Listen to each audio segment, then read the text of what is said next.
হাতটা সরেন না, মোবাইল একটু হাত 79 সালে আইসা ওই মাথায় খাল কাটা শুরু করছে, কিন্তু শেখ হাসিনা শেষ হতে কিন্তু গত 2 বছর যাবত কিন্তু সেও কিছু কিছু খাল করেন জিয়া রহমান আসলে বর্তমানে সে নিজেও বুঝছে যে খাল আবার দ্বিতীয়বার পুনঃখননের জন্য উদ্বোধন অনুষ্ঠানও এই পরিবেশ।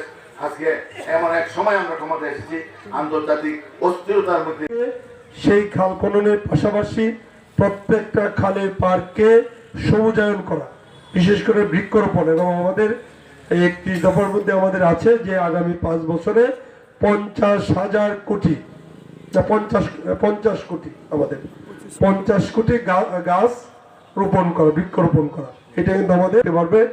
এবং এই খালের পানিটা যাতে আগামী দিনে আমরা কৃষিকাজে ব্যবহার করতে পারি, কারণ ইতিমধ্যে দেখেছেন যে দেশের ভারসাম্য নষ্ট হয়ে গেছে বিগত দিনে অপরিকল্পিত ব্যবস্থাপনার জন্য, নানান রকম দুর্নীতির জন্য দেশের সমস্ত পর্যায়ে আমাদের যে উন্নয়নের যে ধারাবাহিকতা ছিল সেটা কিন্তু নষ্ট হয়ে গেছে।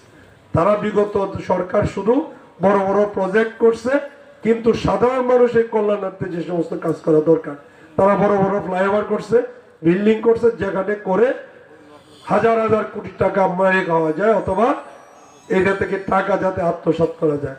কিন্তু এই ছোটখাটো কাজ করে তো আর বেশি উন্নয়ন করা মানে মেরে খাওয়ার সুযোগ নেই। এই যে একটা প্রজেক্ট, এখানে 1 কোটি টাকার প্রজেক্ট, এখান থেকে কি আর করা যাবে?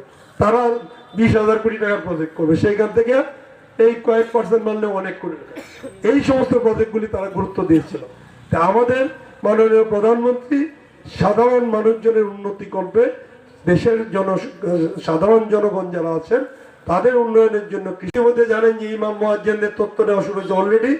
আমরা এই ঈদের আগে প্রতি ইউনিয়নে একজন এবং প্রতি উপজেলা মানে পৌরসভায় একজন ইমাম মুয়াজ্জিন খাদেম, তাদেরকে ভাতা দেওয়া শুরু হয়ে এটা পাবে, ঈদের আগেই পাবে।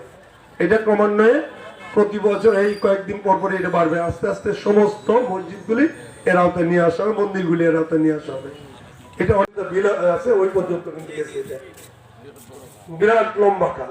কিন্তু দুর্ভাগ্যজনক ভাবে আমরা এইগুলি আসলে বিগত দিনে সংরক্ষণ করতে পারিনি।